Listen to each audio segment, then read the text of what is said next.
কখন ঘুমায় ও? মানে আপনার সাথেই ঘুমায় নাকি আলাদা ঘুমায়? না না, আমাদের সাথে ঘুমাবে। আমরা না ঘুমালে ঘুমাবে না, আমাদের ঘুমাবে, লাইট নিভালে তবেই ঘুমাবে। কেউ ওর মানে ফেভারিট খাবার কি, সব থেকে বেশি কি পছন্দ করে? সবথেকে বেশি ফেভারিট হচ্ছে ওর মাংসই।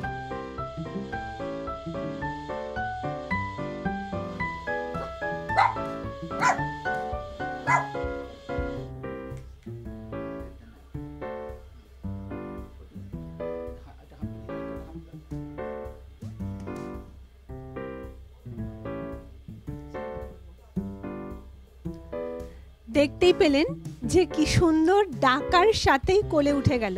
আপনার বাড়িতেও কি আছে এরকম পোষ্য? এই যে দুপাশে দুজন বসে রয়েছে, এরকম কি আপনার বাড়িতেও আছে? যদি থাকে তাহলে নিচে যে নাম্বারটা দেখতে পাচ্ছেন সেই নাম্বারে কল অথবা হোয়াটসঅ্যাপ করে সরাসরি ডেকে নিন আমাদেরকে।